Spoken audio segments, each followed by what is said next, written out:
All right, so finishing out section 6.1 on exponentials, we have the number e, which you're going to see show up a lot in calculus. It actually is really nice. We make a lot of use out of it.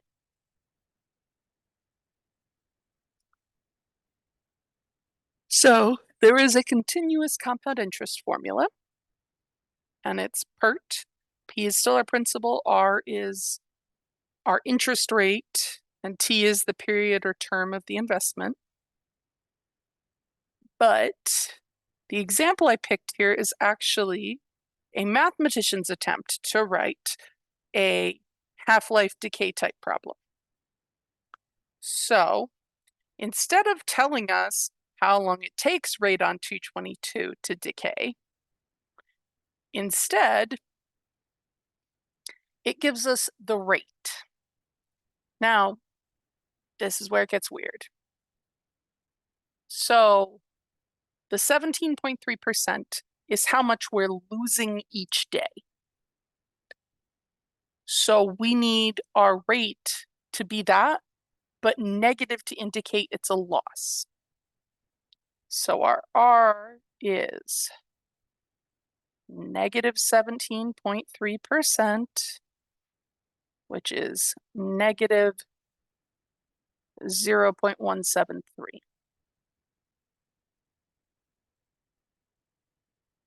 They give us our starting value here of 100 milligrams, and they give us our T value here. And this matches our rate on the interest rate per day, 3 days. So the rates match, so we can use our continuous formula.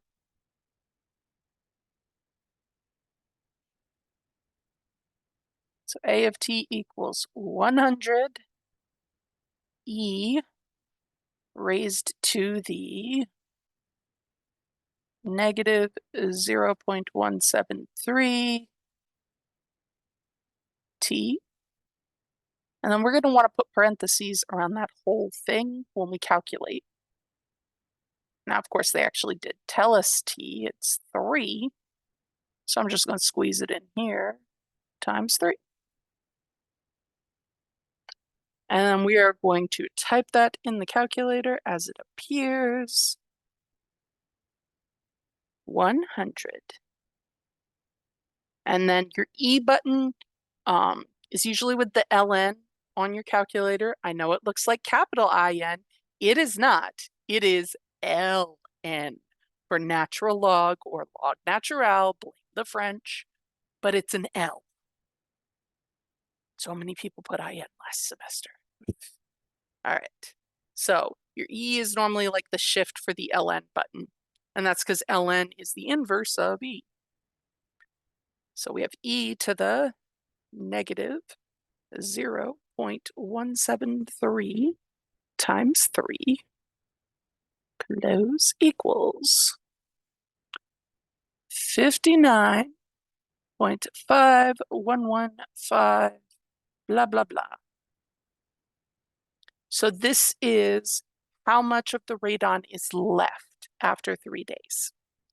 So 59.5115 milligrams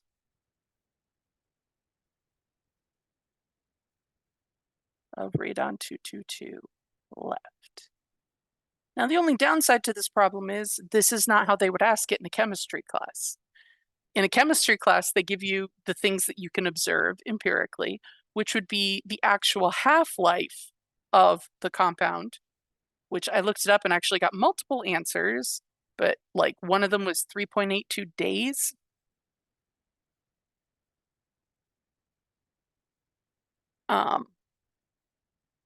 The other ones were 220, that's why I was getting multiple answers. So 3 days, 3.0 days is a little less than the 3.82, so we should have a little more than half left. All right, so this checks out with our half-life thing. But instead of giving you the rate, they would tell you the half-life length. You have to use that to calculate the rate, which is often a little k in chemistry instead of an r. I don't know why. So you do that the same way we did our formulas, finding our A's and B's from before. It's just we have an E in there. So you actually have to use some logs. You get the function formula, and then you can plug in the 3 and calculate. So it's one of those like, look, it's an application question that's completely wrong. All right, last little bit is our dealing with translations of exponential functions. So I can multiply a number in front of an exponential. It's raised to an x power. So that exponent up there is the inside of the function. So that is where our horizontal shifting would be. So our x minus c goes right, x plus c goes left. And then our plus d at the end is our vertical shift. And then a is our stretch factor. Now notice here, there's only a vertical stretch factor. There is not a horizontal stretch factor. This is because with exponentials, there's a way to take what would be the horizontal factor and convert it into the vertical factor. And it is typically easier to do your calculations and apply a vertical factor than it is to apply the horizontal factor and then finish it out. So we usually don't talk much about horizontal compressions except with trig graphs where there isn't a way to pull that number out. But otherwise, this is the same stuff we were doing with our trig graphs. We can also have some reflections. All right. So if I was writing it, I'd have a times b to the x minus c plus d. A is our vertical stretch number, c shifts it left and right, d up and down. There's also the possibility for reflections. So you have to decide, is it a left-right reflection or is it an up-down reflection? Left-right reflection is swapping x values, positive for negative x's. So the negative will be up in the exponent, near the x. Up-down reflection across the x-axis, which is trading positive y's for negative y's, this will be a negative on the constant out front. So here, they want us to write the equation for this description of a function, and then write down the horizontal asymptote, the domain, and the range. All right, well, it's exponential, so the domain is a gimme. It's all real numbers.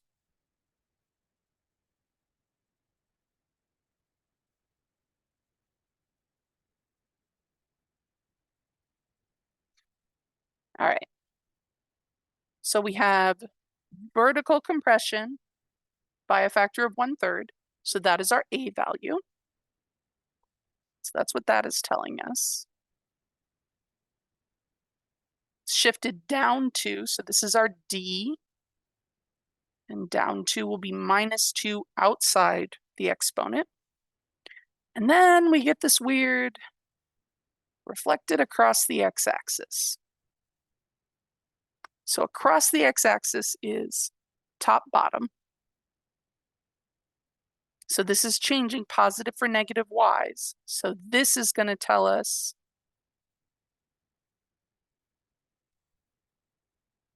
make a negative.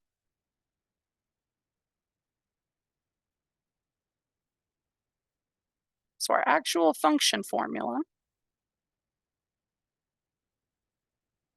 it's going to be a -1/3 e to the x and then -2 on the line, not in the exponent. So it can help, depending on your handwriting, to put little parentheses around the x just to be clear. This is not a horizontal shifting number. This is a vertical shifting number. All right, so exponentials, all exponential functions have a domain of all real numbers. Now we need to give the horizontal asymptote and the range. So a normal exponential graph, the x-axis, y equals 0, is the horizontal asymptote. But if I shift the graph vertically, that asymptote moves.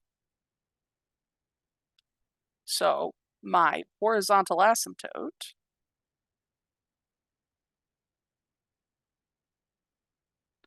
is going to be y equals -2 to whatever our vertical shift number is. Now, normally our range is everything above that. But remember, this one had that reflection across the x-axis. So now, if we actually like sketch a rough graph here, so I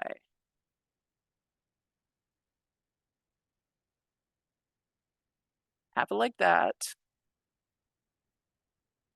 The squash is kind of a whatever for a rough sketch. So our normal graph like looks like that.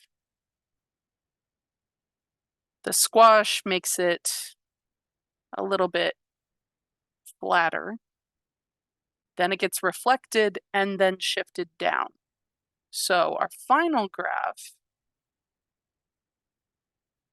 is going to be roughly like that. Meaning our range, instead of being from -2 to +infinity, we have the flip, the beneath the horizontal asymptote. So if you understand this, this is a very nice, straightforward question. If you don't, it's a question that you can struggle with a lot. It can be really hard to answer. So from a math teacher perspective, like it's a good test question because if you know it, you get it, it's quick. And if you don't, you're going to struggle and then you do worse on the test, which why that makes it a favorite is I don't know anymore. All right, but our range